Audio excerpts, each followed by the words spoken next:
Hello, and welcome to the Fresh Air Sci-Fi Show. I'm Joe, I'm Dave. and tonight we're doing something a little bit different again. Although carrying on in theme a little bit from the conversations that we've been having with Bearded Heretic recently, we're going to be talking a little bit about the mind. I'm looking forward to it, Dave. I'm really looking forward to it, actually. Well, Yeah, so Dave is going to be running us through some stuff from Philosophy of Mind. So, Dave, I mean, let's just start off. What actually is the Philosophy of Mind? basically, the study of, or looking at how to think about consciousness and how to think about what mind is, and um, I mean, one of the most famous ones that most people think of is something like Descartes, Mm-hmm. substance dualism, where the mind is a separate substance to physical. There's mental substances and physical substances. Um, but philosophy of mind has progressed far beyond that now, obviously. So it's thinking about how the mind might come about. So is it a physical thing? Is it over and above the physical? Do we describe the mind phenomenally? Um, do, is it ontologically physical and the physical creates this immaterial mental thing? Yeah, I mean, we had a couple of thought experiments a couple of months ago, sort of dipping our toes into this, like whether the mind was purely physical or that sort of thing. So, I mean, how much of that is what we're going to be covering tonight? None of it. None of it. Ooh, excellent. So But totally fresh. that Yeah, that stuff does kind of relate to this, and in future parts, we'll be revisiting things like Mary's Room. But when you think about the mind, it's good to get a grounding in what consciousness is or how we might think about it and look at it, um, because that can help us to understand what mind might be. Mm-hmm. Yeah, sounds awesome. Does that make sense? Yeah, it does. And I believe you've actually got a little presentation for us. Did you want to get into that now? Well, it's just a bunch of slides that have some points on it, mostly to help me remember what I'm talking about, but also to help people sort of see and understand what I'm talking about.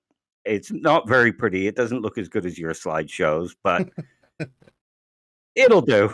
I spend too much time making mine pretty because I know there's no real substance to them. There's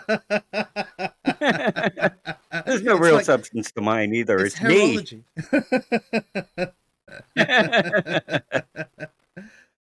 Right, shall I quickly put us into Be Right Back and you can get it up so we can get it on?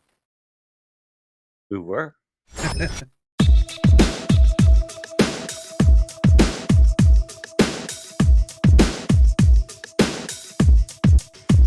It would probably if I actually shared the screen first.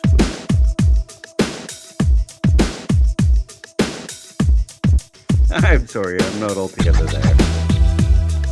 Or either.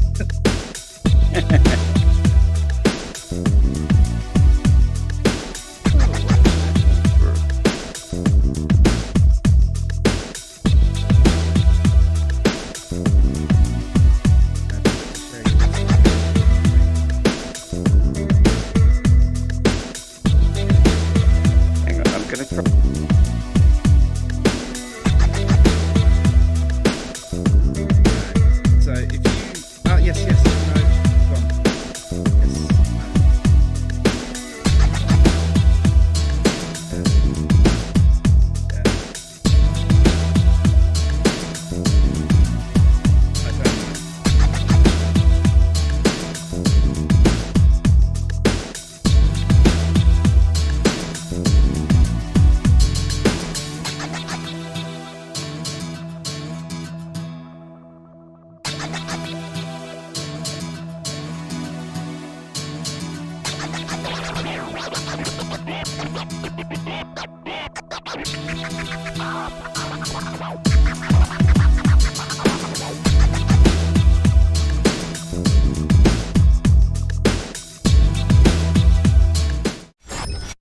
Right, we're back in the room. Sorry that took a little bit longer than normal, guys. I don't know how to use technology.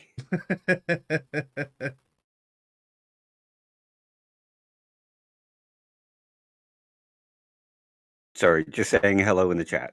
Yeah, no worries. Yeah, Luke, I don't worry, dude. I know you might not be able to stay the whole time. You're in the middle of cooking dinner, so I imagine you're going to have to go off. I'm fairly certain this probably isn't the sort of thing your partner is interested in watching. I know mine is not interested in anything I have to say on this sort of thing. Yeah, Emma listens to me, but mostly just watches the telly while I blob on.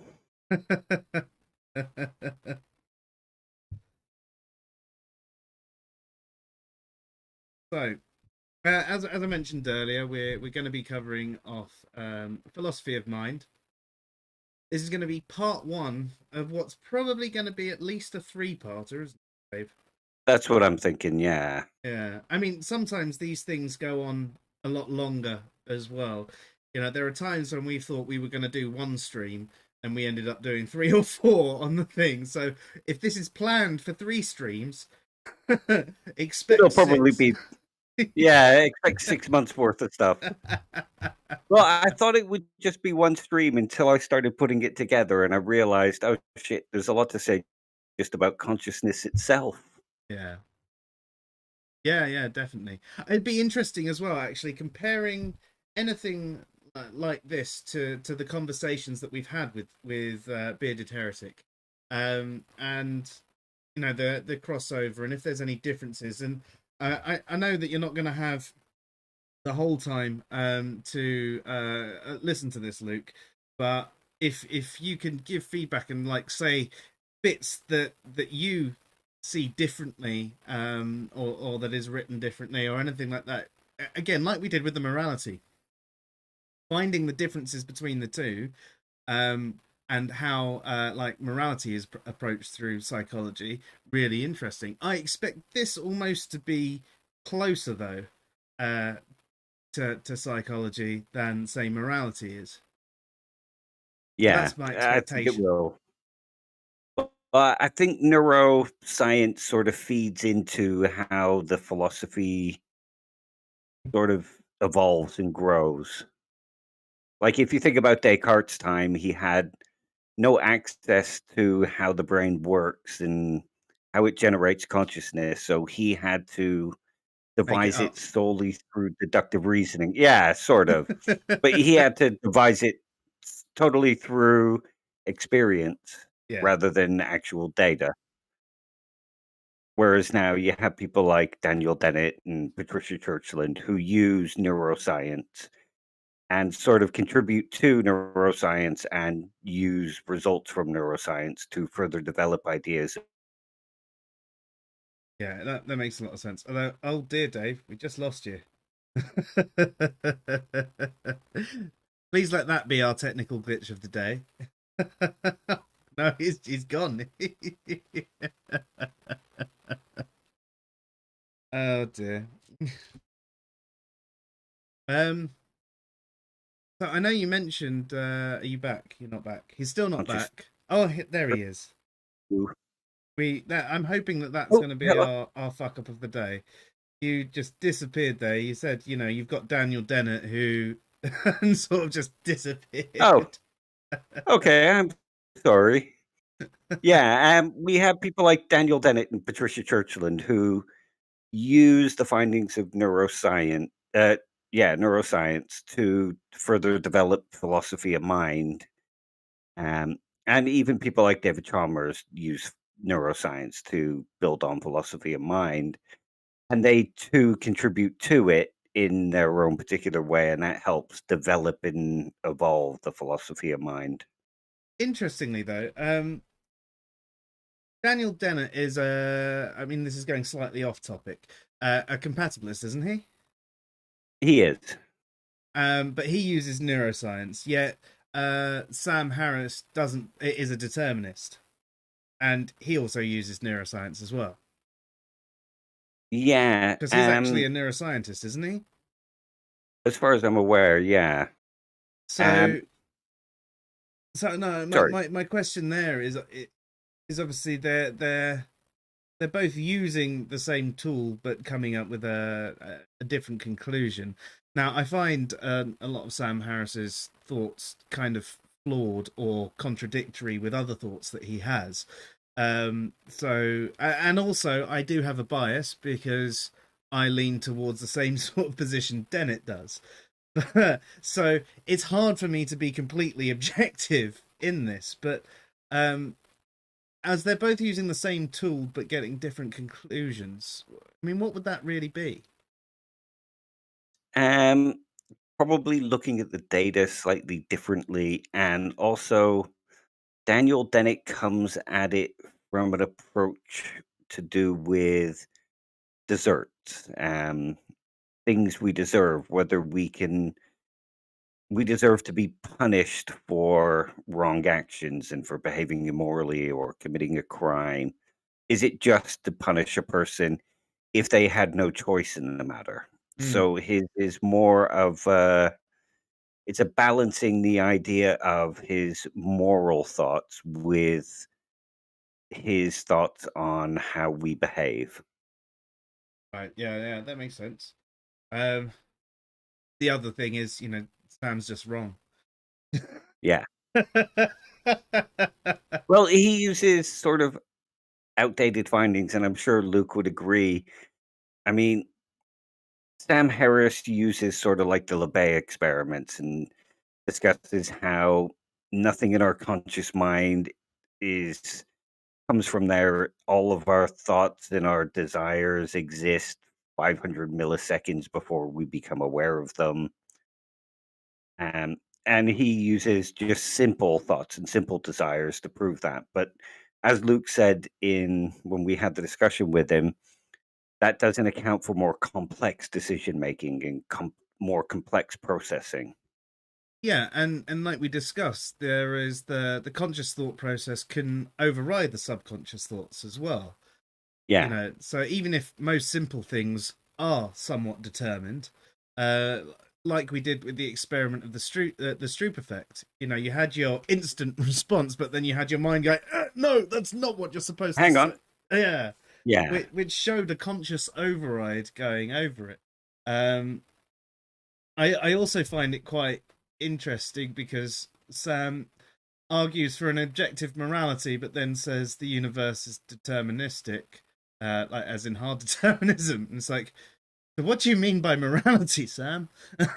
yeah. And I think that's sort of what Daniel Dennett is trying to overcome with the idea of compatibilism. Yeah, I mean, his compatibilism is sort of there is an element of free will to it, but it's sort of you're not nobody's forcing you to make that choice, and you still have the conscious ability to override that choice when necessary. yeah, makes sense to me. But then, as I said, I do have a bias because, Yeah, I do. and I'm It sure there are others who have a bias the other way. I go, oh, you guys are just wrong as well. yeah. So, I mean, as long as we're aware of our biases, I'm Yeah. putting them out there. I'm letting you know that I am biased a particular way. So, take that into account when you're making any decision on what I'm saying. I will do my best to present my bias to you so that you can do it. But if you're interested in my thoughts on free will, I've got an article called Free Will and Determinism on answersinreason.com.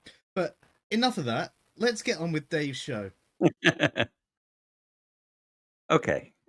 So when we think of consciousness, we generally think of it in terms of us being aware of our environment, um, our emotions. We're aware of there's an inner awareness going on. Um, and we have an awareness of our mental states. We have an awareness, like it says on the card, of our perceptions, our sensations, our feelings. Um, and the conscious mind is considered all the mental activity that we're aware of. Yeah. So when you look outside and you see the outside and you see the weather and you feel the pain in your knee, This is all the conscious mind. Yeah, and like we covered off before, there's a an internal awareness as well as an external awareness with consciousness. Yeah. Yeah. It's being aware of your own feelings, or like when you wake up and you have, I don't drink coffee, but um you wake up and you have that first cup of coffee and you smell it and you taste it and you sort of cherish the taste and the smell, and it gives you a certain feeling. That's the phenomenal consciousness going on. Hmm. And that's generally how we think of consciousness and how it's thought of in philosophy. It's to do with what we're aware of. So all the processes that go on in our brain that we're unaware of are subconscious or unconscious processing. Is there a difference between subconscious or unconscious, or is that just different labels for the same thing? Um, well, we're not aware of the activity going on in the subconscious or unconscious, or however you want to describe it, and that's the difference in the content. Um, you wouldn't call it conscious mind if you're unaware of it. Yeah, It might but sub contribute to the conscious mind, yeah, but you're not conscious of it. but both subconscious and unconscious in terms of consciousness are that basically the same thing. Yeah, I'm using them interchangeably here Yeah. because some people call it one, some people call it another. Generally, in philosophy, it would be referred to as the unconscious mind. Yeah, as Bearded Heretic says, they're the same. Unconscious is the updated term. Subconscious is Freudian. Um, Yeah. so, uh, and obviously, one of the problems with things like consciousness and being conscious, I mean, that these words are polysemous as well, Yeah. because I mean, being conscious can also be being awake, but obviously, that isn't how it's being referred to here. Um, it is and it isn't. Um, I'll be discussing that shortly, Oh, excellent. because that is, yeah, it is part of how we discuss consciousness. Hmm. But when philosophers use the term, and philosophy of mind uses the term, it's generally speaking about awareness of our experiences, our mental states, our perceptions, our like being aware of the pain in your knee, the person calling you from the back garden, that kind of thing. And in that notion that there may be, I suppose, certain creatures out there that we wouldn't say actually have consciousness, or at least don't experience consciousness in the way that we do. It's not as developed or anything like that. So some creatures, when we say that they're conscious, we literally mean that they're awake, rather than the developed consciousness that you'd be discussing through philosophy of mind. Well, no, it's still one of the things that's sort of in question is if a goldfish is aware of where it is, not just awake, but can see and process its environment and react to the environment, can we consider that conscious? I Does it suppose it have depends on how it's consciousness? reacting, though, doesn't it? If it's doing it instinctively and it's being driven by the subconscious, and all of the actions driven by automated processes rather than conscious processes, you know, Yeah, like I say, that's part of the discussion that goes on in the philosophy of mind. yeah. And we'll just go to the next slide. Sorry. Um, well, one of the things that you mentioned there is, if it's just automated processing, is it conscious? And does it have consciousness? One of the things that people describe is qualia. You've heard that term before. Okay. And what qualia refers to is the distinct feel that we have in an experience. So, like when you listen to a good piece of music and it gets your head bobbing and you feel that groove, that's the phenomenal phenomenal character of that experience.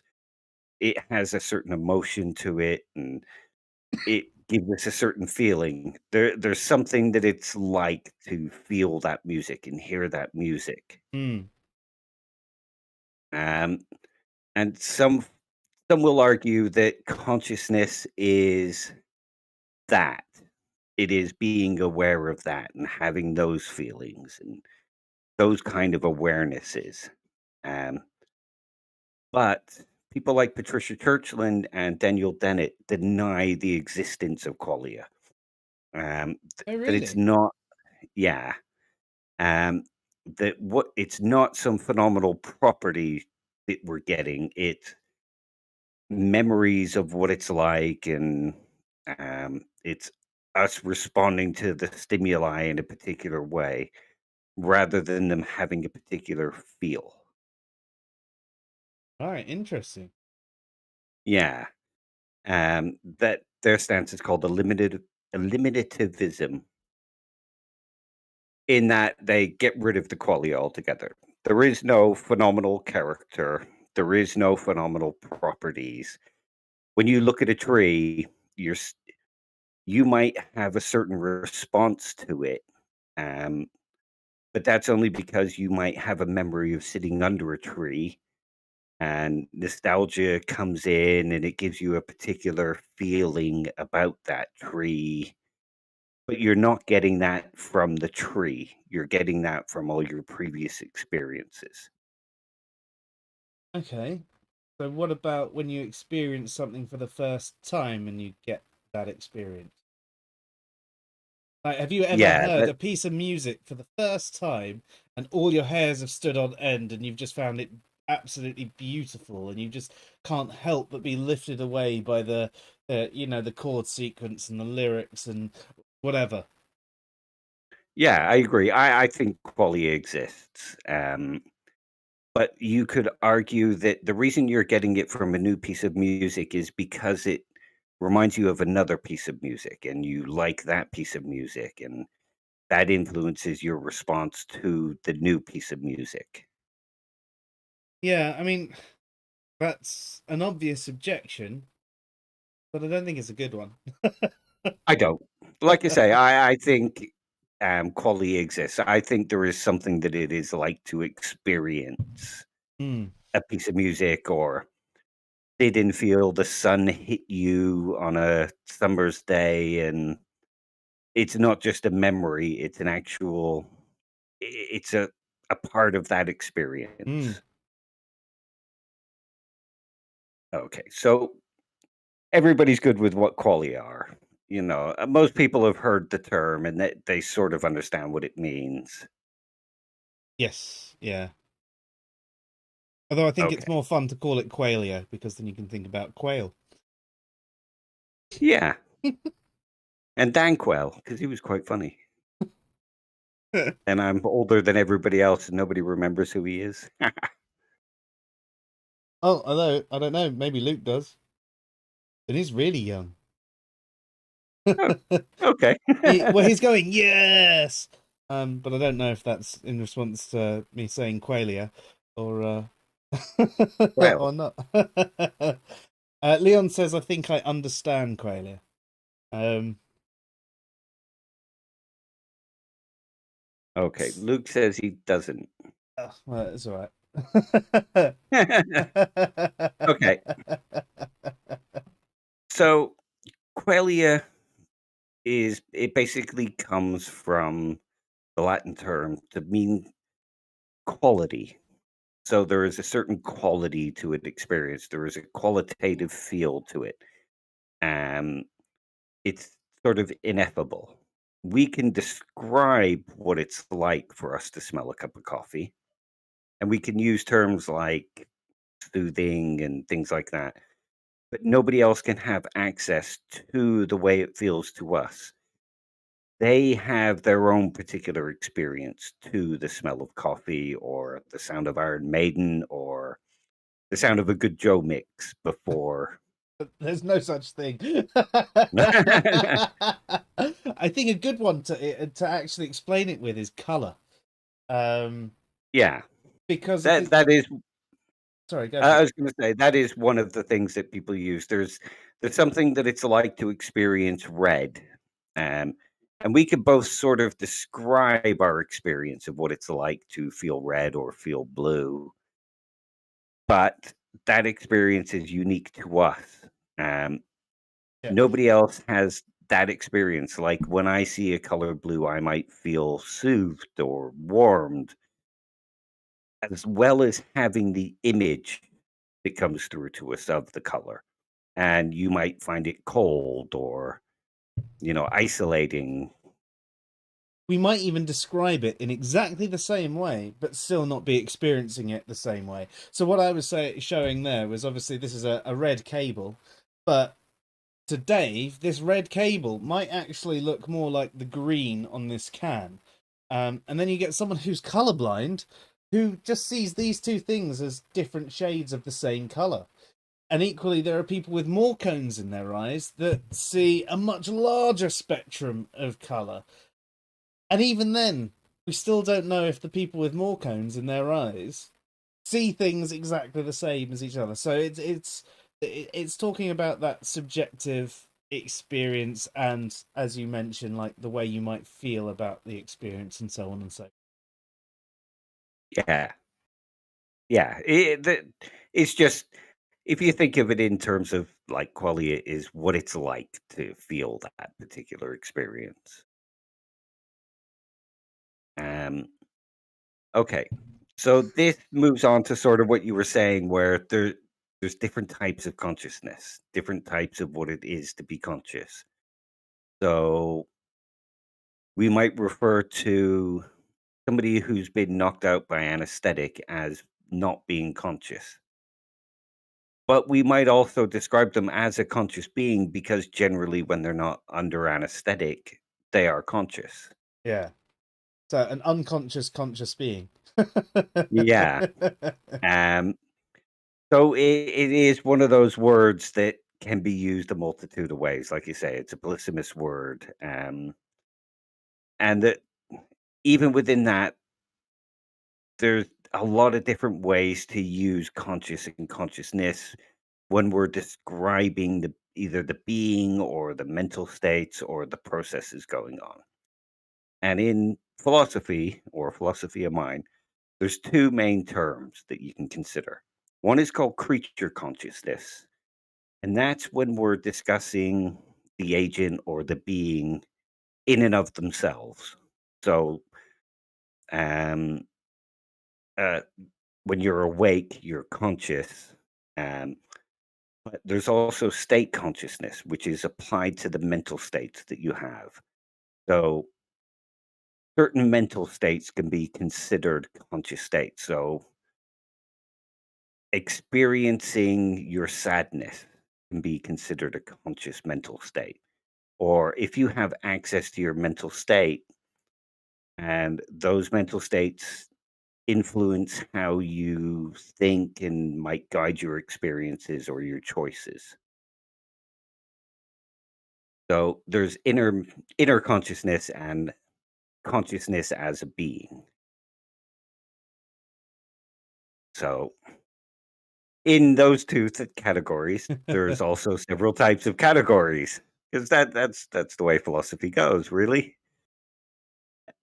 And you know, y- these all sort of interrelate as well. So it might not just be one type of consciousness for a being.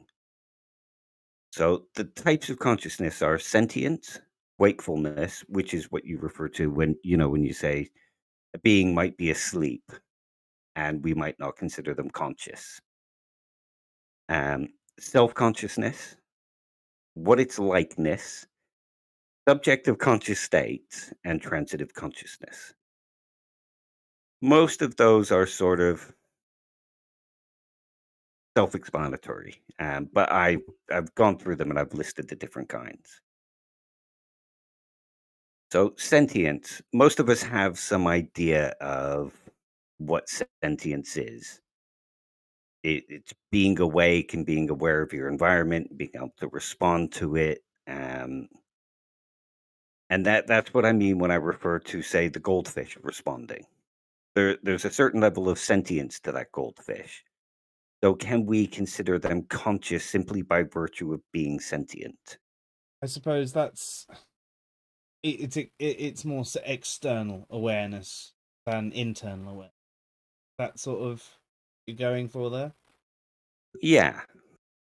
Um, but a sentient creature is awake, aware of its environment, aware of things that might be dangerous to it, awareness that something's a food source. It could have a certain inner awareness, like it feels hunger and knows that it needs to go and get food. So it has a certain level of inner consciousness as well. But not necessarily to the level of a Not creature necessarily that we would say is fully conscious. Speaking of or consciousness in that regard, self-conscious. yeah. So I mean, Yeah, this is or this has is one of the things that I always get confused between the two, because whenever I read about sentience and consciousness, they both reference each other yeah. because the Y words work in this sort of way. So sentience is talking definitely about an external awareness with varying degrees of internal awareness. yeah, and that's one of the things that we can ask is, like it says on the side, what kind of sensory capacities would be sufficient for calling it conscious? And we might not be able to define these very well, or these kind of capacities might not be well defined. Like you might say a goldfish isn't conscious. It might be sentient, but it's not conscious because it has no real understanding of what's going on. It's just reacting. Yep. But some might say, well, that's still conscious because it's awake and aware and responding. They It wouldn't has be a they wouldn't be wrong. no, and it has a basic level of intelligence. Yeah. I mean, you think about a crow. Crows can puzzle solve. Yeah. Yeah, as can octopi. Yeah. So if they have no real inner experience in the sense of self-awareness and self-consciousness, they might still be responding to the environment in the same way that a goldfish does, but just with an extra level of intelligence around it. Would their not having that self-awareness and self-consciousness mean that they're not conscious? Depends on the definition of conscious, but I don't know is the answer either way. Yeah. Well, that's what this is saying. It's saying, we could consider them conscious and having consciousness simply by virtue of being sentient, but it might be hard to actually define all that and what is the minimal level that would give us cause to call it conscious and say it has consciousness. Yeah. As Luke says, it's like, what point do we put a value judgment on? Yeah, exactly. Yeah. I suppose And it's like Martaine's sort of theory of personhood. Probably all these yeah, things that go like building blocks of it, but they're all certain things that you might have, and some things might be mostly there, some things might be all the way there, some things might only have a couple of features.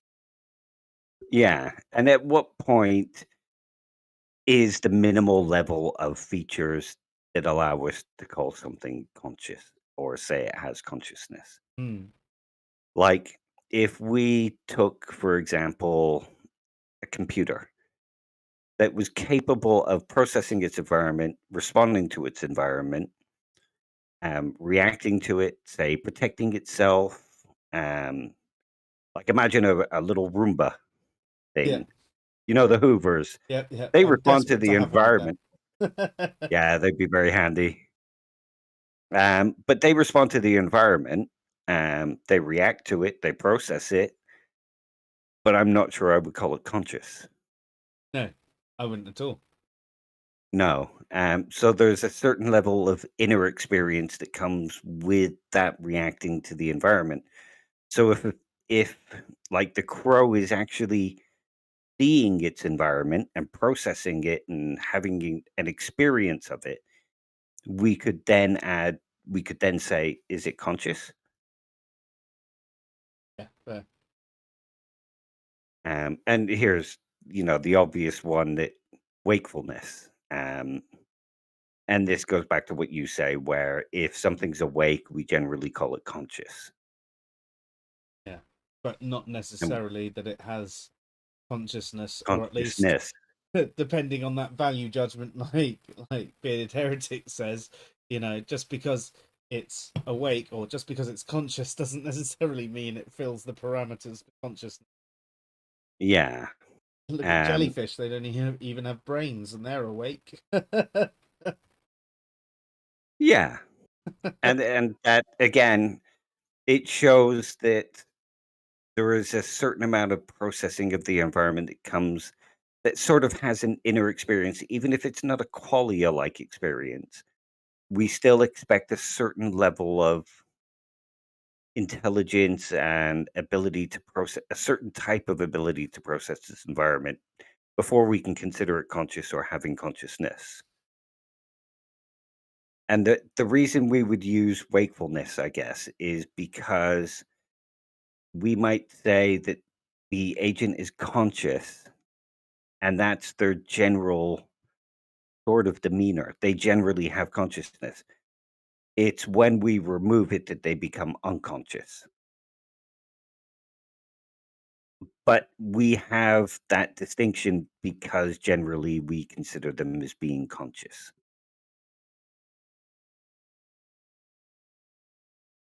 Can you hear me? I can indeed. Okay. I can't see my Discord, so I'll have to check occasionally. That's cool. I was nodding along and thinking. That's dangerous. Look where it's got me, old and senile before my time. Shit, did you see that recently? That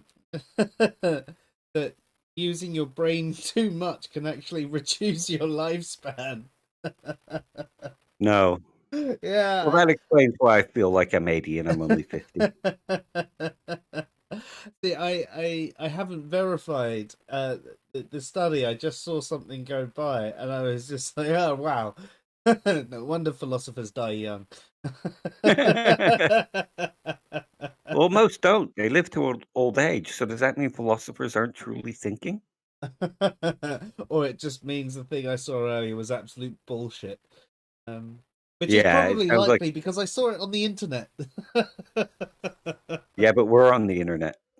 Yeah, So do so you think it's we're saying absolute bullshit? bullshit. That makes sense. Okay, so here's self-consciousness. Is this a property that a being must have before we can consider it conscious? I mean, most people know what we're referring to when we say self-consciousness. It's not just awareness that they exist in some way. It's not just being aware that you're hungry or anything like that. John Locke describes it as a thinking, intelligent being that has reason and reflection and can consider itself as itself, the same thinking thing in different times and places, which it Oh no, we've lost you, Dave. Um,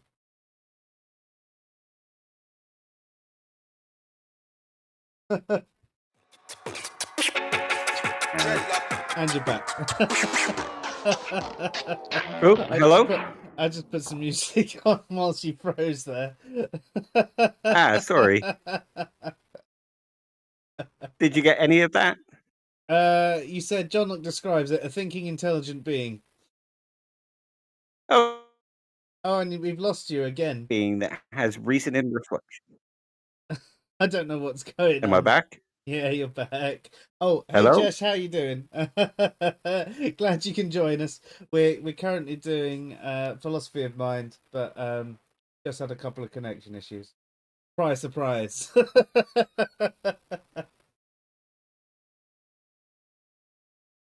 Okay. Am I still here? You are still. Oh, yeah, no, maybe. Uh, Okay. Yeah. So John Locke describes self-awareness, self-consciousness as a being is self-conscious if it's a thinking, intelligent being that has reason and reflection and can consider itself as itself, the same thinking thing in different times and places, which it does only by that consciousness which is inseparable from thinking.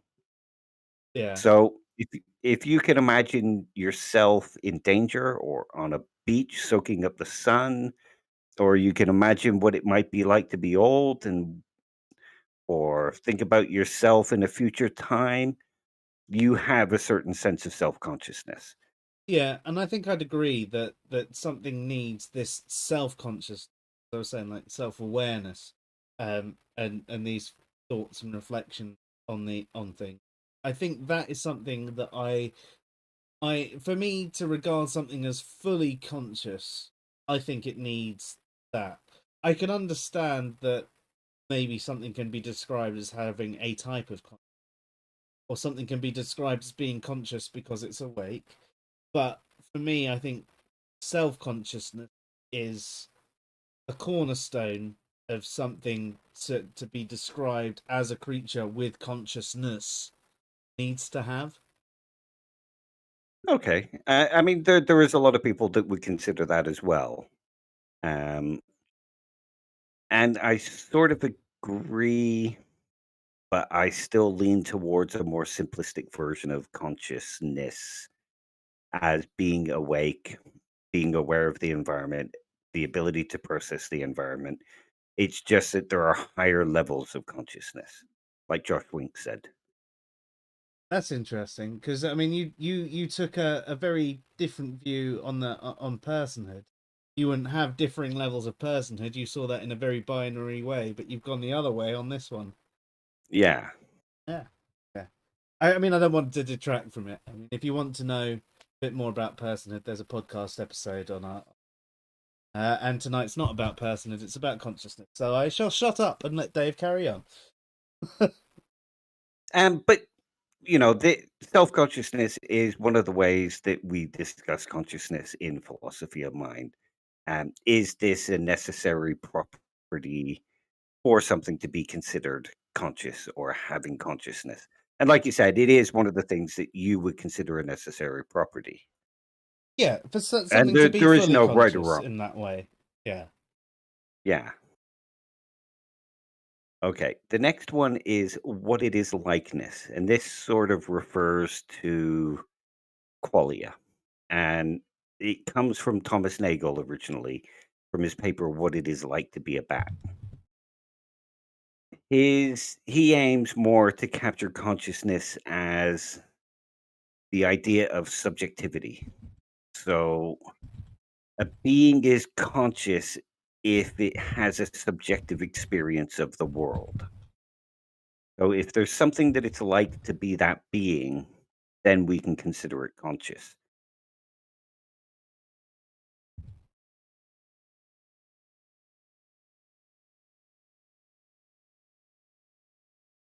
Can you hear me? Yeah, I can. I'm just thinking about Oh, what is it like to be a bat? yeah, and it's something that's ineffable to us, Yeah. um, because we can't imagine what it would be like to see something through echolocation, Hmm. And and it's we one of can those things, examine even the if we could brain. transfer our consciousness to a bat, it would still be our consciousness processing the bat's perception anyway, wouldn't it? So it Yeah, would still be our experience of the bat's experience rather than the bat's actual experience of everything it's doing as well. yeah, exactly. Um, so what it is like in his consciousness, it, I think there is something to that as well. Um, so there is something that it's like to be a goldfish, a bat, mm, a crow, a human. And for me, if there's something that it's like to be that, and there is a subjective experience going on, I would consider that a conscious being, a being with consciousness. Yeah, I can understand that. I suppose it depends though. If say for example the goldfish doesn't actually have any self-awareness, I mean saying if, I don't know, but say it doesn't have any self-awareness and it's purely reaction based, um and it's not processing anything consciously, it is all subconscious process. Is there really any experience that it's actually having? If it has a particular way that it sees the world, so if you imagine a dog, they see using a different spectrum. Mm-hmm. So there is something that it's like for them to experience the world. Yep. I would also say that they do have a form of consciousness because of the way they interact, understand things, have a certain amount of self-awareness, but not to the same level as maybe a human. I think with a dog, it's easier to do it. I think with something like especially a goldfish, but most forms of fish, their experience seems very limited. So But there I is want, still something that it's like to have that experience. yeah, I mean, we'll They go with it. yeah, there is some they see a particular way, they react a particular way, they have a particular kind of experience of the world. It differs from ours.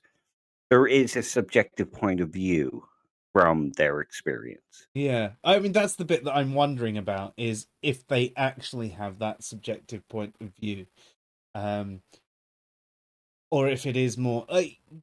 So going back to the jellyfish that has no brain. I mean, surely that's pure reaction. Then there is no subjective point of view in that regard, is there? I would say there is, even if they don't think about it, that they're alive, they feel pain, they might feel fear. Even if it's just a reaction, there might be some kind of subjective feeling that they have that we don't have access to. Fair enough. Hard for me to imagine not having a brain. I mean, I'm brain dead a Yeah, lot of the time. Don't get me wrong, but it's hard to imagine not having a brain. Um, and it's yeah. I mean, I but think again, looking at the chat, Philip would agree with you, and say if it's like something to be X, then I would agree that X is conscious. Um, yeah, no, and that's fair. It's. I guess it comes down to whether you see it as binary or as a spectrum. And if you see it as a spectrum of consciousness, then I'd agree that there is a certain amount of consciousness there. But I would put it very far down this end in comparison to being way up there for say a fully conscious being like a human or some other apes, things like that. yeah, and that is the question: is what is sufficient, and what is necessary for us to be able to call something consciousness? And this is, this is what the debate is about. Yeah, that's fair enough. I need to just switch my mind to thinking about it in a spectrum rather than thinking about it in a binary format. Well, one of the things is we only have access to our own consciousness, and we only know what consciousness is like from our own feel of it. So, if we consider ourselves conscious and having consciousness, when we consider a being that doesn't have the same kind of awareness and feeling that we do, we might consider it not having consciousness because our experiences are what we consider to be consciousness. Yeah, yeah. So, as with everything, there's a personal bias there. Yeah. uh. Okay. And the next one is being a subject of conscious states. Um, so This means that we would discuss an agent as having consciousness if they have certain conscious states. In other words, if they have mental states that we would consider to be conscious states. And as with anything else, um, like with sentience, what counts as sentient? When can we say something is sentient? The same goes for mental states that we consider to be conscious states. How do we define a mental state as a conscious state? We would have to define that and then define a being as having consciousness if it has those or capable of those particular mental states. Yeah, I mean, this is one of the things why I sometimes get confused between consciousness and sentience, because when I look into things like child development, um, obviously in the womb they become conscious. They gain sentience when they're born, and then their consciousness starts developing from around 5 months. And Yeah, when it's talking about the consciousness there, it's talking about the self-awareness and things like that, all that additional stuff on top of it, above sentient.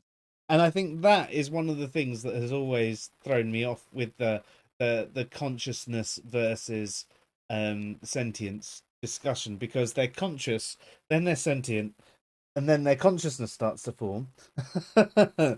So yeah. But I mean, if the baby is responding to stimuli, um, is it still conscious? it Like, depends what even if it's version of not, conscious you're stating yeah, exactly. there. And this is the debate, what is the minimal thing needed to be able to consider something as conscious? What can we argue for? What can we find from neurobiology, neuropsychology, and all that kind of thing? How can we combine that into understanding what consciousness is? Yeah, yeah, no, I'm with you there. Like I was saying with the babies, that they say that their consciousness starts to form around 5 months. I mean, it's still, they don't regard their consciousness as fully developed until they're about 3 years old, and then we've had plenty of conversations about the brain development and actually how critical thinking skills and stuff like that. I mean, your brain isn't fully formed to start processing this information. It's stuff you learn over time. So these are the additional things on top of when things are regarded as, at least from human terms, fully conscious, as in having that consciousness, not just the wakefulness state. That we'd then say are like consciousness plus. And Yeah. uh, And that could be a good way to look at it, consciousness plus. I mean, if you think about the baby before it's developing the kind of consciousness that you speak of, it is still experiencing the world in some way, which is why it's even if it, sentient. yeah. So is sentience enough for consciousness? And, like Nagel argues, if there is something that it's like to be that being, even if it isn't particularly aware of itself, there is still something that it's like to be that being. So I would consider it as having consciousness. Yeah, especially if you put it in that sort of spectrum, and if you, I suppose there's going to be almost a general order of operation. And the first one would be being awake, in that sense, um, or the ability Think- to be awake. Would be Well, think of it this way. If you threw water on the baby, would it feel that wetness? in general, I would say yes. So wouldn't, even if it couldn't understand that it was wet or what had happened, it would still have a particular feeling from being wet. But wouldn't you consider that conscious and having consciousness? Even if they're unaware of everything, that there's still this feeling and experience? From the spectrum state, yes. I wouldn't say it had full consciousness, but if we regard it as a spectrum, then yes, definitely. Um, it's just one of those. It's like I was saying. Like if we regard you either have full consciousness or you don't, then no. But I prefer viewing it as a spectrum anyway, because I think most things should be seen as a spectrum because it's the building blocks that lead up to fully conscious. It is part of consciousness. Well, when you say fully conscious, couldn't we just describe it as a different kind of consciousness Yep, rather than something has minimal consciousness or full consciousness? There's just different states of consciousness. yep. Of course you could. You could describe it as anything you like. I mean, you know, Yeah. free speech, man. Yeah. Go away, But Chris.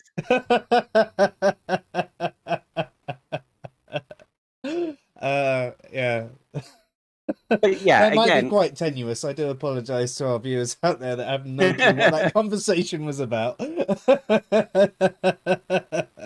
But yes, but no, again, you're right. It could be regarded as different forms of consciousness. I will concede to that. Yeah, fair. yeah. So it's just a rather than a spectrum, it's just different states. Yeah. Okay. And the next one is what's known as transitive consciousness. And this is the final one when it comes to creature consciousness. And when we speak of transitive consciousness, what we speak about is that the consciousness has intentionality. And what that means is that it's directed at something. So we have consciousness of, I'm looking out my window now and I can see clouds in the sky. So my consciousness is directed at those clouds, and we are conscious of those clouds, or I'm conscious of those clouds. So consciousness might need a particular sort of intentionality. It might need content, and that is in contrast to intratransitive, in that we can be aware of our own experiences. So, is a really simplistic way to put this as like external awareness of intent, or is that missing the mark? No, yeah, sort of missing the mark. Just it's directed at something. You can say they might be aware of something, but they don't have consciousness of something unless it's directed at that thing. Okay. So consciousness needs content. It's not just the state of pure consciousness. Being having it it there's something that it's like to be that being might not be enough. They might need to also be able to focus that consciousness on something and be aware of that thing and understand that thing. So sort of there's this thing over there. It looks like a tree. It's probably a tree. I'm going to walk towards that tree. Yeah, something like that. Um, so it just being in your field of vision isn't enough to say that something has consciousness of that tree. So They need to have a perception of it and be able to focus on it and things like that. So this be goes back aware of to the tree-iness. yeah, yeah, something like that. So this would go back to your objection to the goldfish, where they're just reacting to things. They might not necessarily be able to focus on anything or be conscious of a particular thing. They're just responding to stimuli.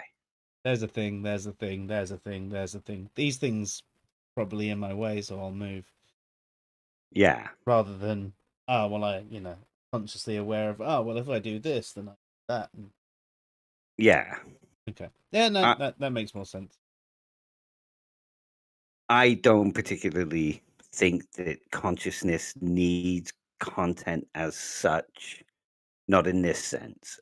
Like I say, I generally tend to go with Nagel's idea. Yeah, that's fair. Um, do you have time for me to catch up on the chat and read out some comments? Yeah, of course. So,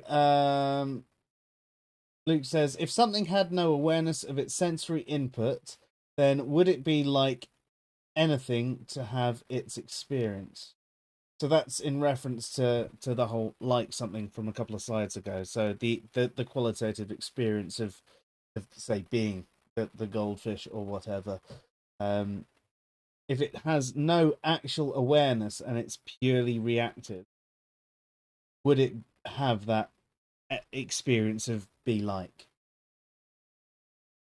Well, yeah, because again, it might process the stimuli a certain way, and it's the fact that it can see something and that seeing something creates that processing. So there is still something that it's like to be that being. But is it any different, say, from a camera with motion detector going?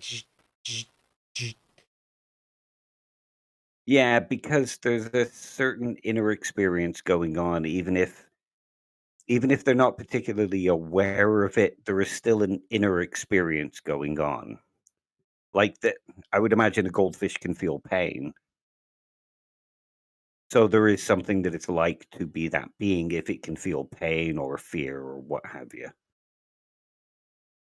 Yeah, It all but depends but on is how it you're. aware of its feelings? That's the Yeah, bit that yeah. I'm the awareness side of it that I think I am personally getting stuck on.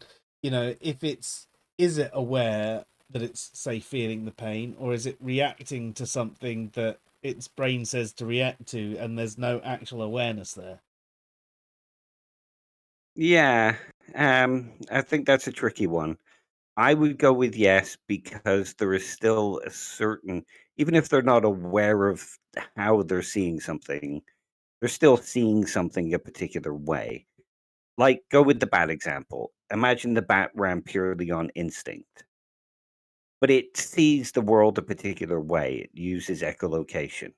So there is still something that it's like to be that bat and process the external environment, and it sees a particular way, it hears a particular way. So Still it not. It's has not a pea consciousness. zombie. Yeah, yeah, basically. There is still a certain level of inner experience going on. It might not be fully aware or anything like that, but as long as it has some sense of feeling, then I would say that there is something that it's like to be that bat. I mean, as Philip says, you have to be aware of something to have an experience, but you don't need to be aware of your awareness of something. Yeah. Yeah. You don't need a mental state about that mental state in order to have that mental state. Just to Fair. confuse things. No. I mean, it makes sense just because I know how balmy you are. Um, I'm going.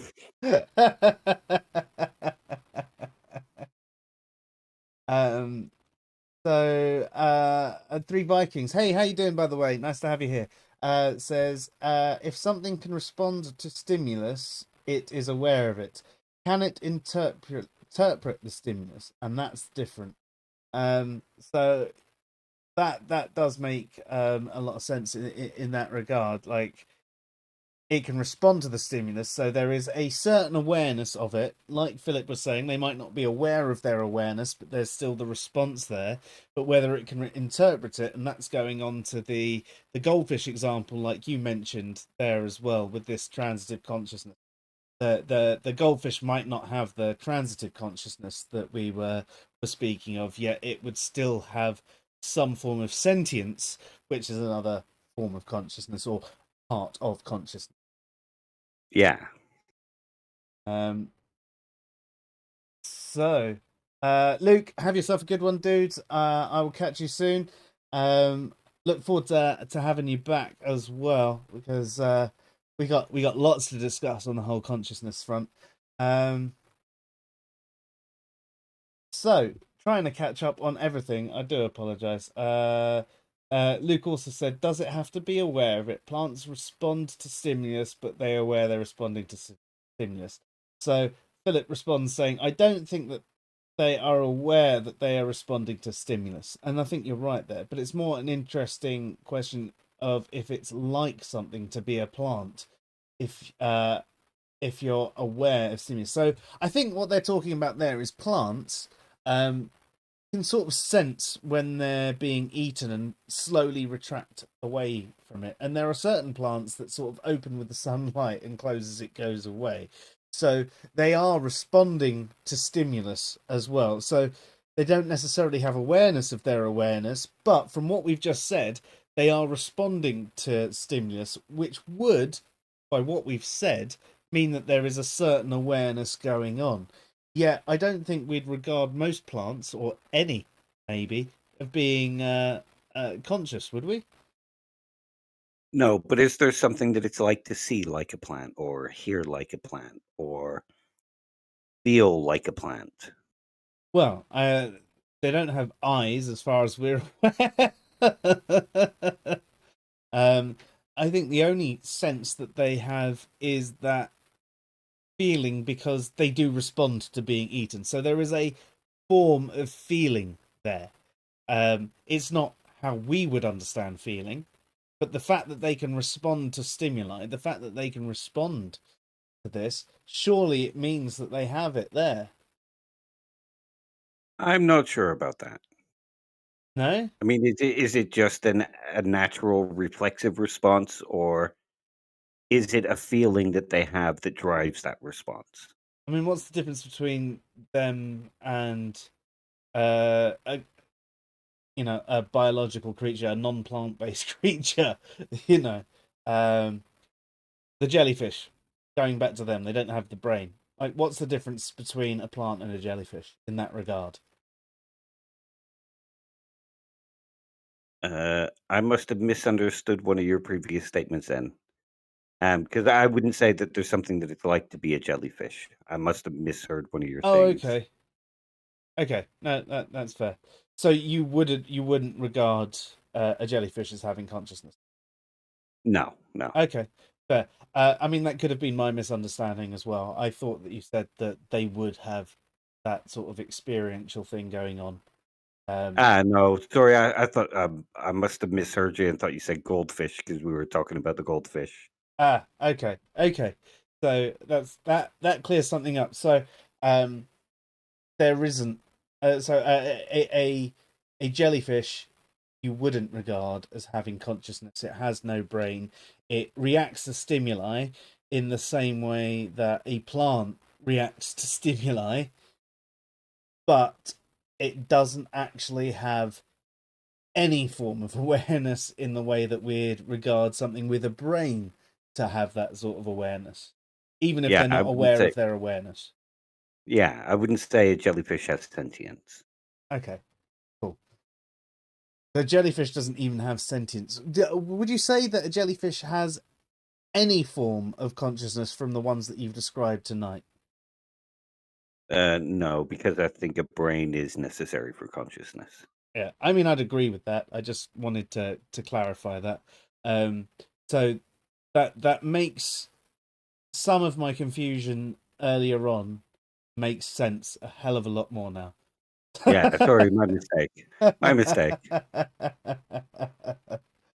um, so carrying on with the chat, Three Vikings says it depends on the interpretation of aware. Plants respond to being eaten and warn other plants.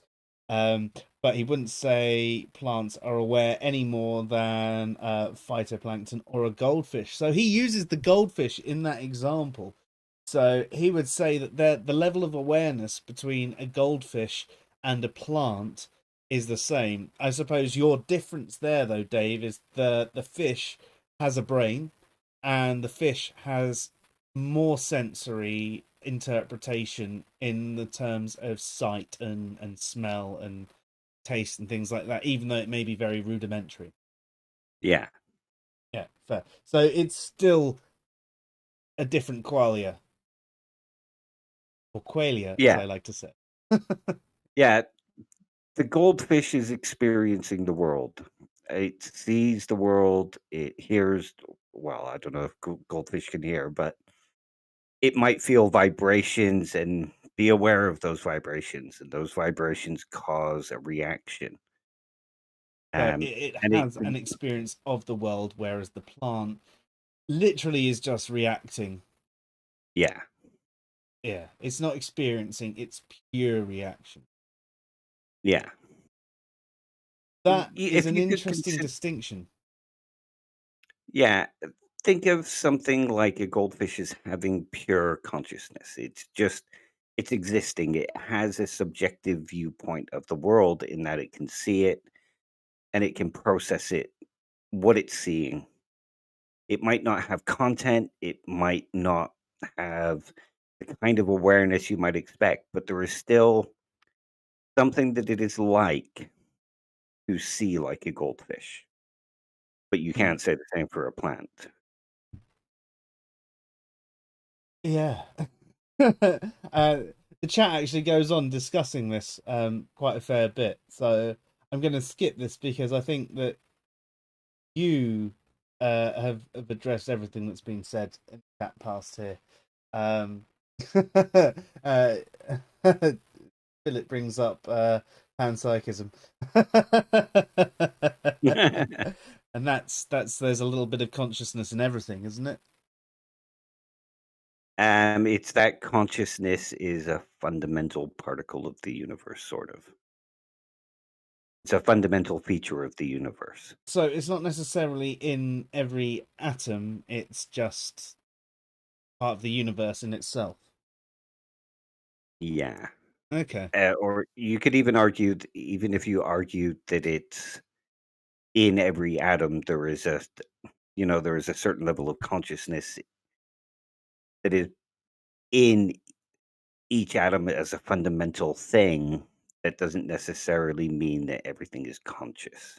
Yeah, no, I mean that's the version of it I've discussed with people before, that there is this certain type of consciousness in like this tiny little bit in absolutely everything, um, which is interesting because I mean as a kid you imagine your toys being alive and things like that, and it's if panpsychism is true, then that means that's kind of right, and that Toy Story is more horrifying than we realize. Yeah, uh, Sorry for going off again. it's all right. um. So, carrying on. At what level does something qualify as a brain? Is it enough to be able to react to stimuli? I mean, from that front, there's a ton of neurons in your stomach. So, from that perspective, is your stomach a second brain? I mean, that would mean that men have three brains. That's crazy how dumb we are with three brains. It's because our little brain has the most control.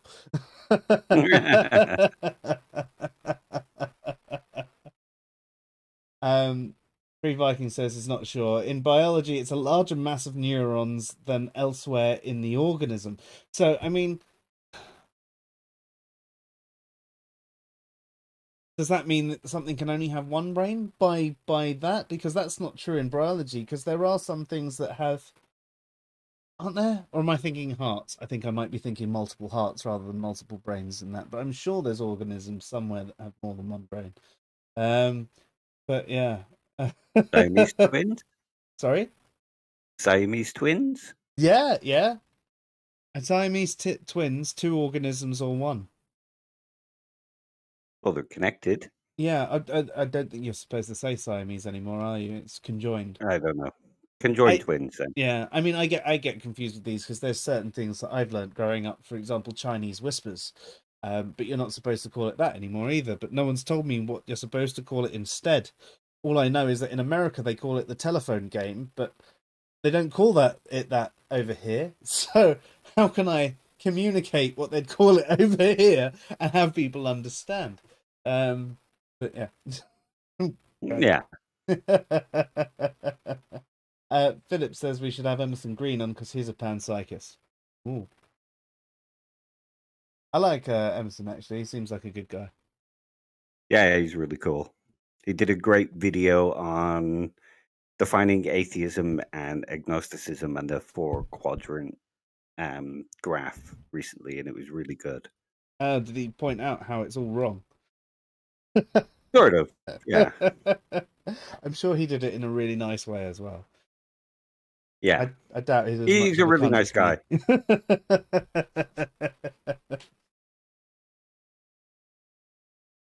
He debated T-Jump not long ago as well, Oh, really? and as he stated, it turned into a dumpster fire. Well, anything I've with T never Jump actually does, doesn't seen it? him lose his yeah, I've never actually seen Emerson lose his temper, but he did with that one. Yeah. But there are certain people that can really drive you to it. Yeah, and shit, I've just noticed a spelling mistake in my slide. Well, it's all right. I'm dyslexic, so chances are I won't notice, and we can pretend everyone else is too. Okay. So, as stated previously, there's also the idea of state consciousness. So, if certain mental states could be considered conscious states, so then we would have to decide which mental states would constitute a conscious state. And some of the ideas that are in philosophy of mind are a state one is aware of, qualitative states, phenomenal states, what it is like states, two spelling mistakes, damn it, access consciousness, and narrative consciousness.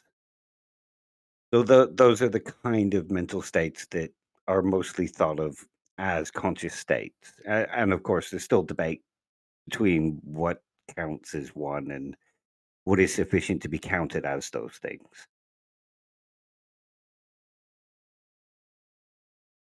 So, a state one is aware of.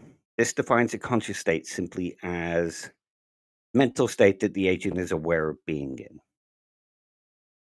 So, if you have a mental state about being hungry, so you have a mental state where you're hungry and you're aware, you have a mental state that makes you aware of that, then we might consider that as being a conscious state, not the mental state of feeling hungry, but the mental state of knowing that you're feeling hungry, or the mental state of hearing music, but also a mental state of knowing you're hearing the music, being aware of feeling the music, and aware of feeling the music, say. Yep, that makes a lot of sense to me. Why I was quiet. Sorry, I didn't have anything to interject. That's all right. Yeah. Um, so that would be considered one mental conscious state. And I suppose this one is sort of linked to a what it is like state. Yeah. So you have your mental state of what it is like is the conscious state. So qualitative states. This idea defines conscious states as those that involve qualia. You're right? Yeah, fine. Oh, I just heard a click. Sorry. That was Okay. So a state can be defined as a conscious state if there is particular feeling to that mental state. So again, if you have a particular feel to smelling the cup of coffee, tasting the cup of coffee, and that, you know, those mental states are caused by you drinking the cup of coffee, then you could be said to have a mental state that is a conscious state. Yep, makes a lot of sense.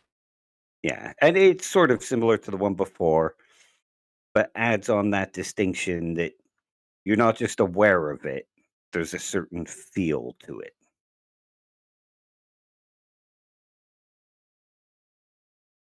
So the next one is phenomenal state. Um, so you can consider this one to be similar to the qualitative state. So you not only have a particular feel to it and a particular sense of what it's like, but you are also aware that you're sat at a table. You have a cup in your hand, cup is warm, and you're in a certain place in a certain time. Whole experience itself is needed to be able to count it as a conscious mental state. Yeah, okay. And It, again, this sorry.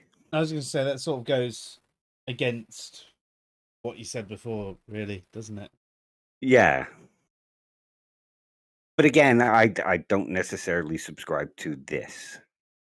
Right. I think this counts as a mental state, but I think it's over and above the what it's likeness. Yeah, So it's not that this is a necessary state for something to be considered conscious. It's just that this could be considered a conscious state. fair. And I think that that's one of the ideas is one of these necessary for it to be considered conscious, or is it just sufficient? Yeah, yeah. Does that make I sense? Oh no, no, it definitely does. I think it's like I was saying before. There's like a spectrum, but are any of the things absolutely necessary for it? And I'd say being awake is the one that is definitely necessary. You could still be a Yeah, conscious being that's asleep, but I mean having the ability to be awake rather than actually being awake at the time. Um, so something that has the ability to be awake is the the necessary bit, and the rest of it, if we're taking the spectrum in, the rest of it is all different building blocks that sort of fill up the category. And then, like we said earlier, you've got your point where you've reached consciousness, like full consciousness, and then you've got consciousness plus, which is all the additional things that can add to the conscious experience that yeah, are not required for any of the bit before. yeah. And that, like you say, that you could consider it a spectrum, but I just consider it different states. Although I suppose that's describing the same thing, just using different language. Yeah. Okay. What it's like state. This is linked to Nagel's idea of creature consciousness and what it's like. So, a mental state might count as conscious if that mental state creates the what it's likeness for that being.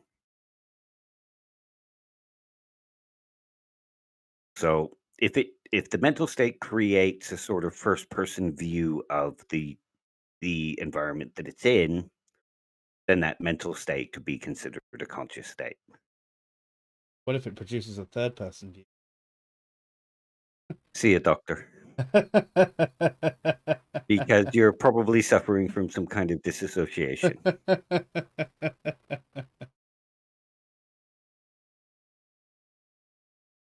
Fair, fair. So yeah, does that one make sense as well? It does, it does.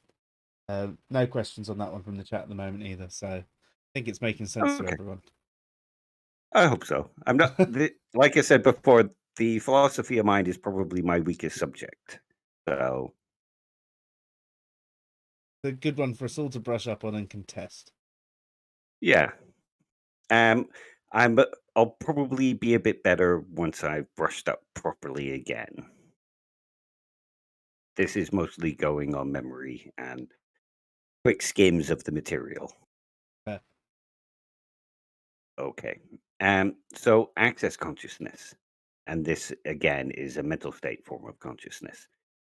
So in this sort of conscious state consciousness, it's the ability to interact with the mental states. So if the agent has access to the content of that mental state, so you have access to your site, and that site can help guide your decision on whether or not to stop before you hit a wall.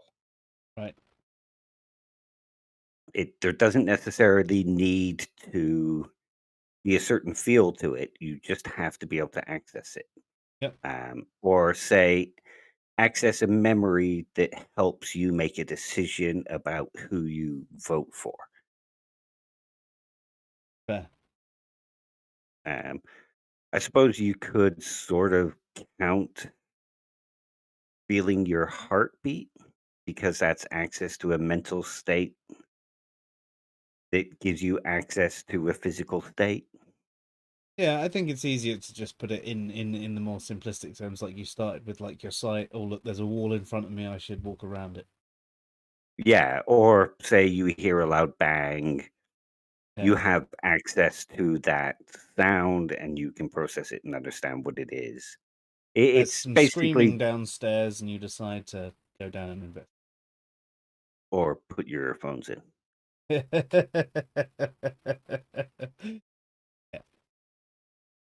So yeah, that's what state consciousness is. It's being aware of your mental states and being able to access them and process them and use them to guide how you go. Narrative consciousness. And this is something that sort of Daniel Dennett kind of uses. So if we consider a stream of consciousness, so our whole experience of everything is a stream of consciousness.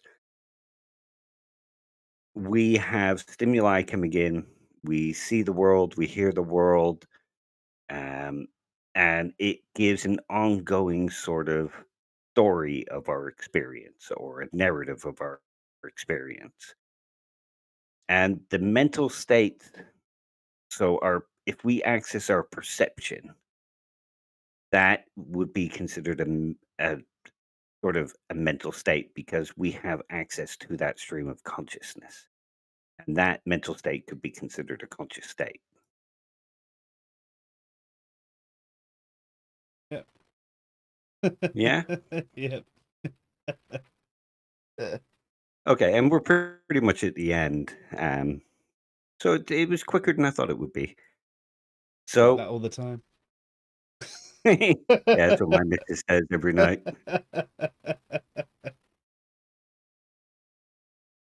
She usually boils an egg by it.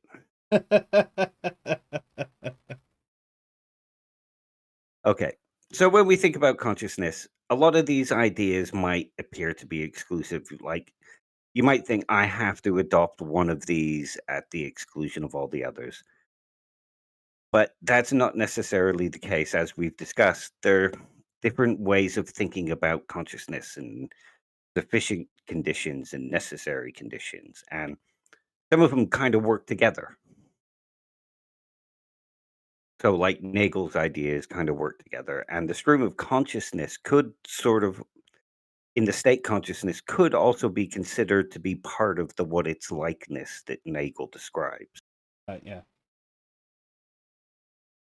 Um, so,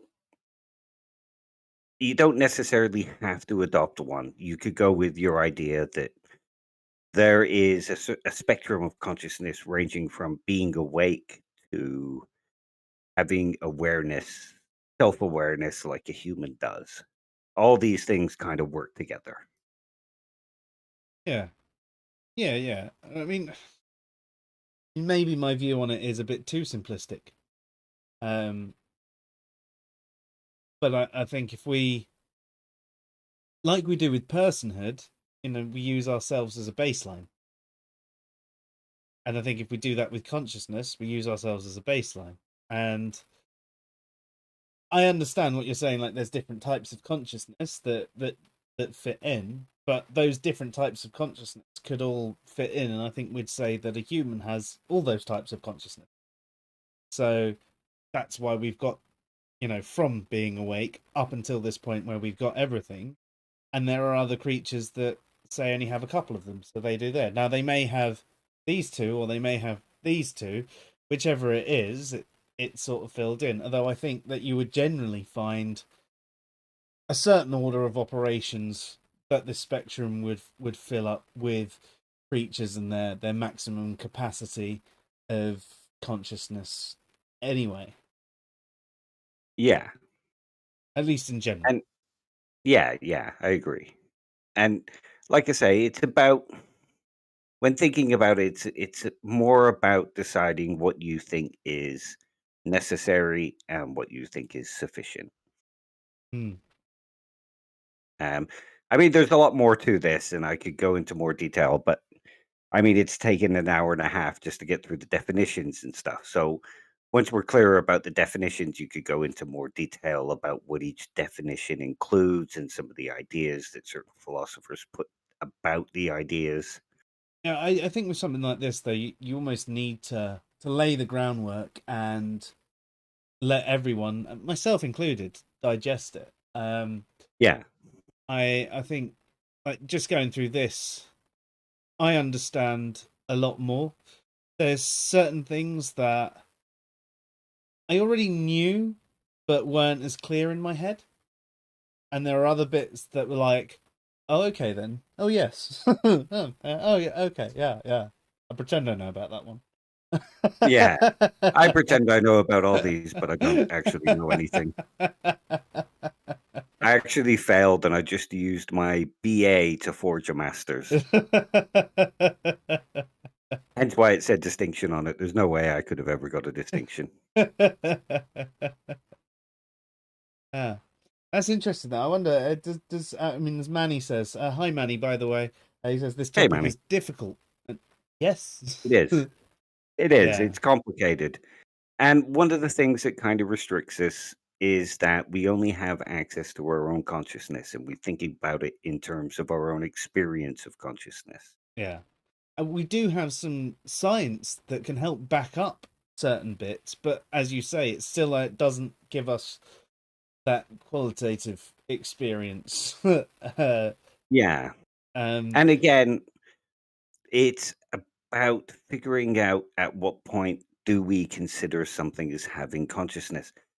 I mean, how exactly do we work that one out? yeah. Yeah. How? Yeah.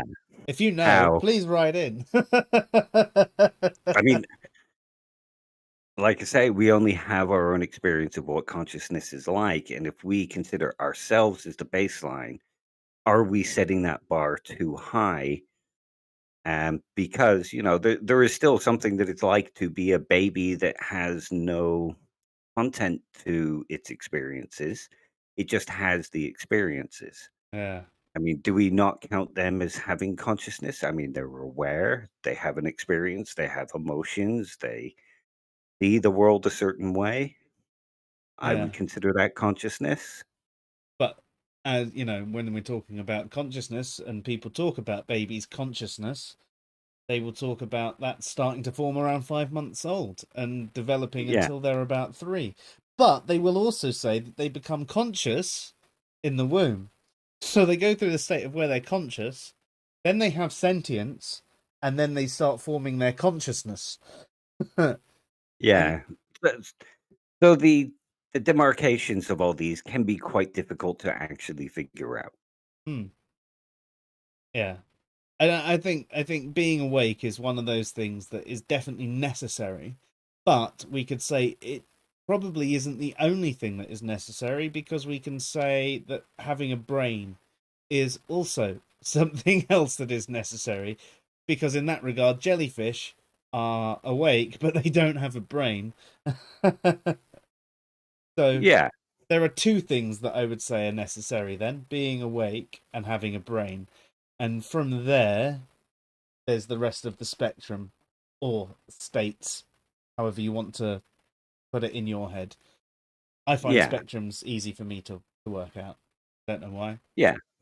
Whatever makes it easier for you to understand is the sort of language that you should go with, as far as Yeah. I'm concerned. It sort of is all saying the same thing anyway. It's all transferable back, whether you regard it as a spectrum where you're filling up a bar like filling a jug of water with how much consciousness something has, or you're going, well, no, if you have this, it's this type of consciousness, and you have this, it's that type of consciousness. I Yeah, suppose it's much of a muchness, really, isn't it? yeah. I mean, if you think about it in terms of like what makes a car, I mean, we call a toy car still a car. We still refer to it as a car because it has four wheels, it has a particular shape.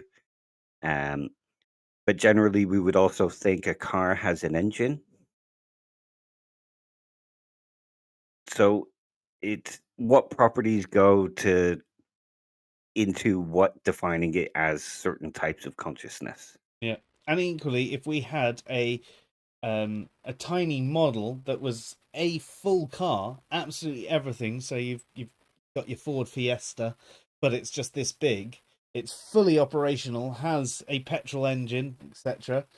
Uh, we'd still regard it as a toy car because of its size, because it wasn't usable. Yeah, So but it's still a car. it It has is, all the properties of a car, yeah, apart from people being able to get in it and being able to use it to transport them yeah. places. Which is probably the key thing that makes it not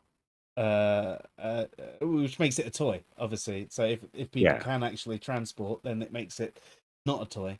But then if we had a version of a car that was fully sized, but it was automatic, but had no room for passengers, would we still regard it as a car? Just a giant remote control car which had, no room for people because of all the electronics in it. It would still be a car. It wouldn't be a toy car, would it? But would we regard it as a car because it can't a car transport car. people? Oh, God. Yeah. So No. when we speak of it, we have this sort of basic idea of what we mean, even if it's ill defined, Yeah, and it encompasses a kind of family resemblance. All these things have a kind of family resemblance to each other. a And that's cariness. what counts them in, yeah, and that's what counts them in the category. So there's certain properties that are sufficient for us to be able to consider it to be in that family. Yep. But then there's the additional functionality that would then categorize it further. So you've got your larger category of car, and then you'll have subcategories of toy car and experimental car and transport car, and most cars would generally be, when we talk about a car without qualifying it, would be that transport based car for humans. Yeah. So like this is why consciousness is difficult, because are these all just family resemblances? Are they not even in the family? Are we being too lenient? Are we being too strict? So that's why it's hard to think about consciousness. I've still got a couple more slides, a little bit more bonus content because I've added a few more on just in case the other ones took, we got through them quickly. So when we're explaining consciousness, there's a few problems that we have, um, and we consider these the problems of consciousness. Now, David Chalmers, he coined the term the hard problem of consciousness. And we can sort of split the problems of consciousness into two categories, like it says here: the easy problem of consciousness and the hard problem of consciousness. Like easy problem. Yeah. Well, these are the easy problems: the ability to perceive and react to the stimuli of our environment, the ability for our cognitive system to integrate information, the ability to report mental states, the ability to access internal mental states, the focus of attention, the deliberate control of behavior, the difference between being awake and being asleep. Now, I'm not saying that these are easy to explain, and we might not be able to explain all of them, especially not yet. But it seems likely that we will be able to explain these and even explain them using reductive physicalism or reductive naturalism, in that we can bring them down to brain states. We can describe the mental states in terms of brain states, and we can understand why the brain states create those mental states. Before we go on, Chesh brings up a good point. It's the is cereal a soup question, or is hot dog a sandwich? Let's talk Yeah, about the categorization. yeah, exactly. It is that kind of question. Well played. Thank you. So the hard problem of consciousness, like I said, it's coined by David Chalmers, and it refers to the problem of explaining experience or qualia, not just our visual stimuli being processed or anything like that, but the what it feels likeness, um, what it feels like to drink a cup of coffee, like what it feels like to hear music, why it moves us, and why it creates certain emotions. These might not necessarily be explainable in terms of reductive physicalism or physical naturalistic reductionism. Looking at the brain states might not give us the answer to why we have the experiences that we do. This is what Chalmers calls the hard problem of consciousness. And this is one of the reasons why not everything might be reducible using naturalistic explanations. That's not necessarily saying that they can't be. It just there's an explanatory gap between the mental states and the actual feel of the mental states. Yeah, I'd agree with that. Though Yeah. doesn't mean that we'll never get to that explanation, like a decent No, explanation.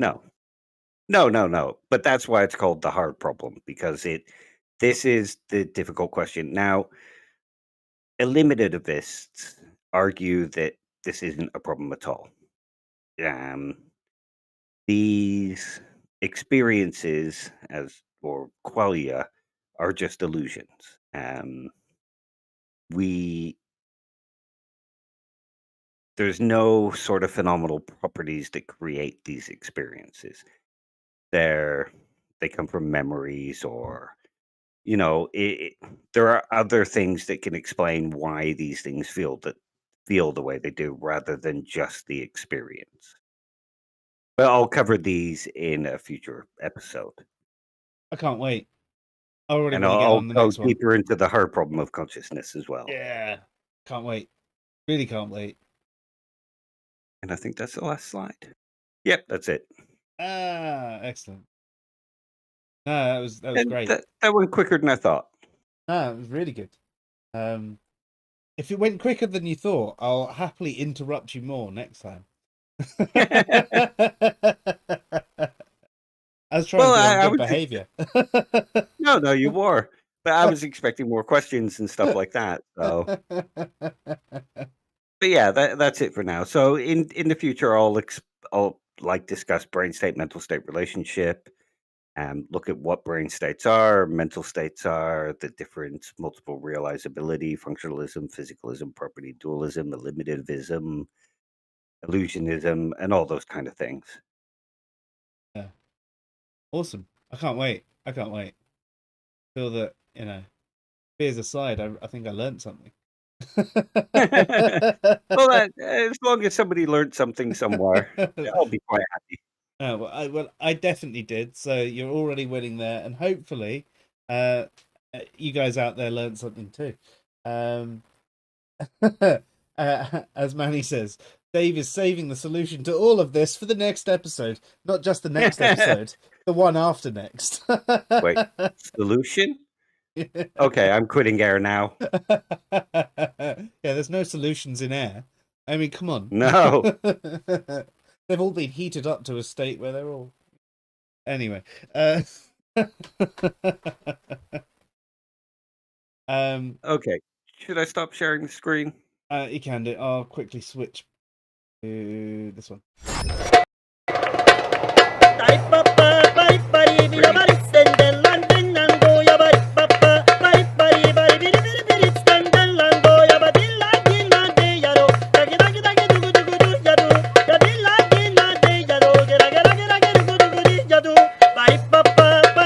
Camera and mouse.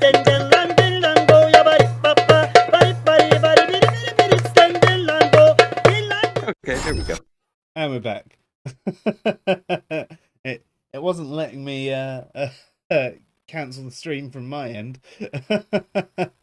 Actually, there's one thing I've noticed when we're streaming and when I've got the cameras going, I lose the ability to control anything within Discord, so I can't kick people out. I can't do anything, which is really frustrating, as I'm sure you can imagine. Leon says, I'm drifting away into unconsciousness because I stayed up too late again, but I still picked up a few things and here and there. Thank you so much, Dave. Oh, it's fine. Philip also says it was very enjoyable, Dave. Thank you. And Chesh also says, yay, thank you. And I too say thank you. Honestly, it as I was saying earlier, it's helped put more ducks in a row. There's some things there that have been quite unclear in my mind, a bit jumbled up, that it's just sort of gone, okay. And it's helped me formulate a way to process things in a more effective way. And I'm sure I'll sleep on it, and they'll probably wake up at about 2, 3 in the morning and go, but Dave, what about? And I shall All the say things that that. I typed and think of Mary's room Yes. and how that affects Mary's room. Yeah. I mean, we talked about Mary's room quite intensely. And from a human perspective, I don't think anything that we discussed necessarily changes Mary room. But if Mary was a goldfish, Well, like you think of it in terms of Mary's experience, like she has a new feel. If there is no such thing as qualia, did she have a real, true new experience? so in that regard, would someone like Dennett actually say no, she didn't? Yeah. I mean, even Frank Jackson now rejects his idea of epiphenomenalism, and he Ah, is a physicist. Yeah.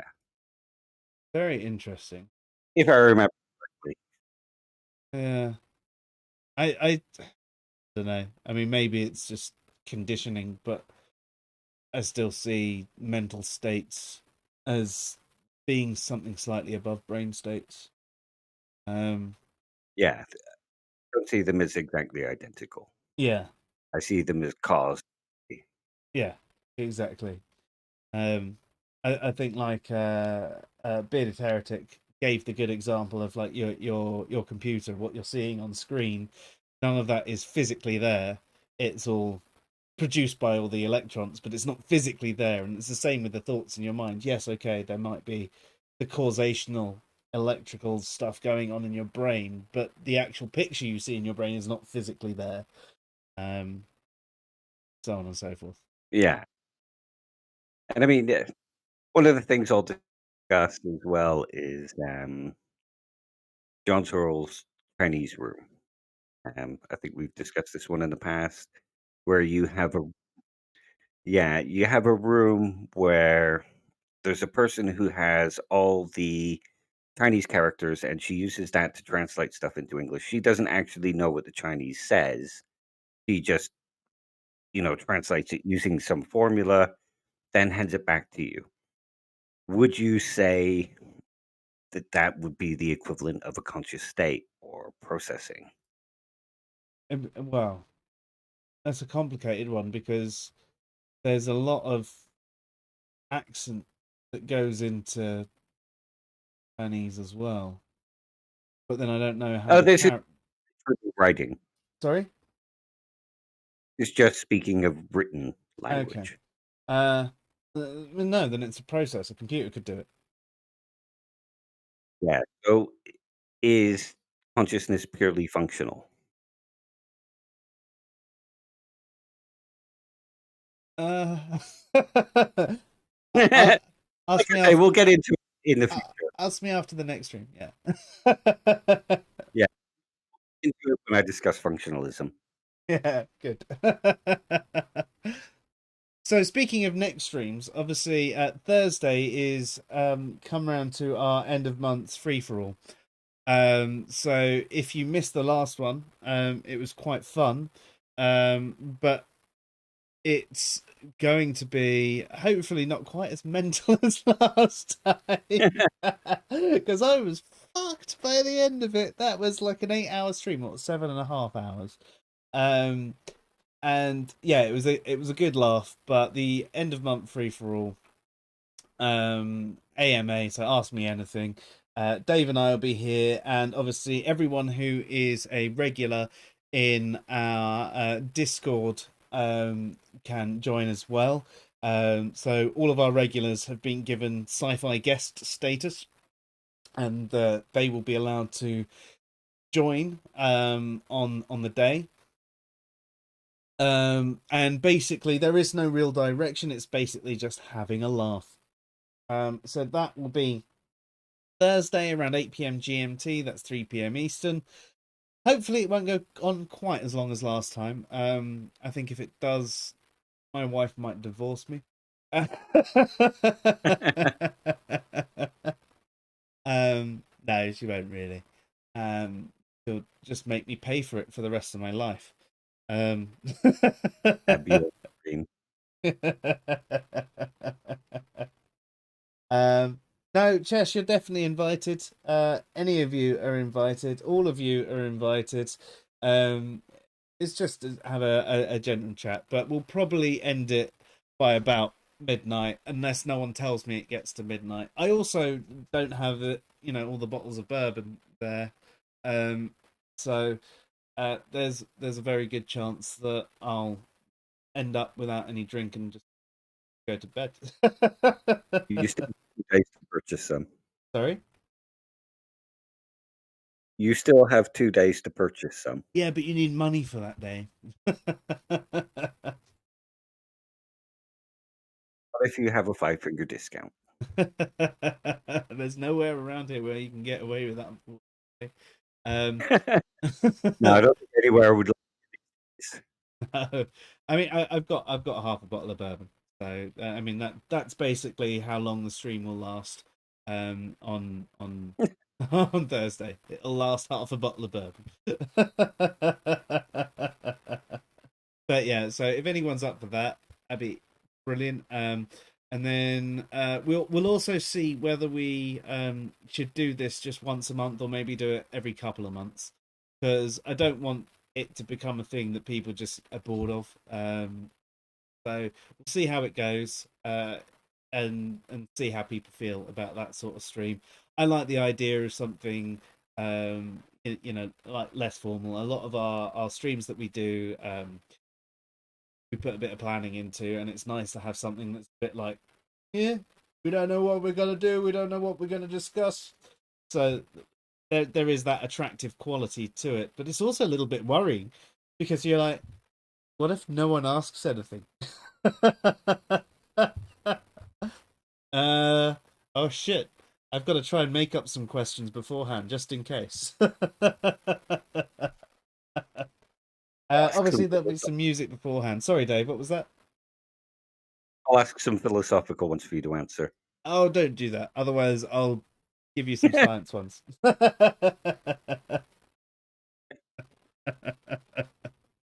Like, how much wood the woodchuck chuck if woodchuck could chuck wood? That's really scientific, isn't it? About Sorry? they've got about 4 feet. They've got tiny arms, so they can't chuck wood very far. But if they could, would they? But yeah.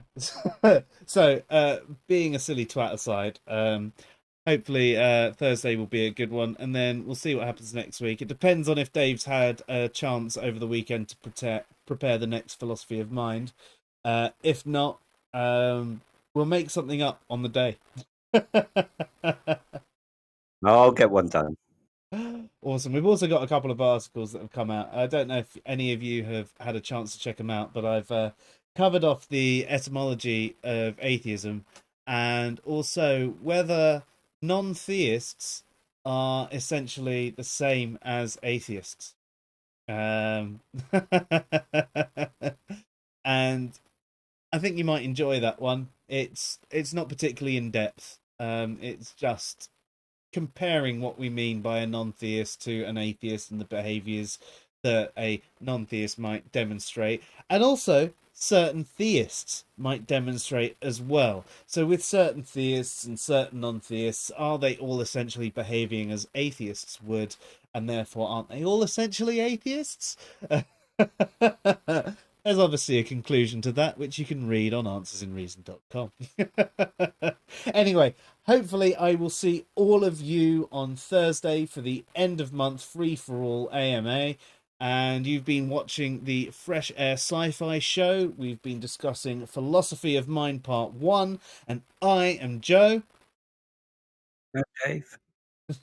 And I don't know if you heard that because it didn't really come through to mine, but he's Dave. Dave. Dave. Dave. Dave. Have a good night, Now. everyone.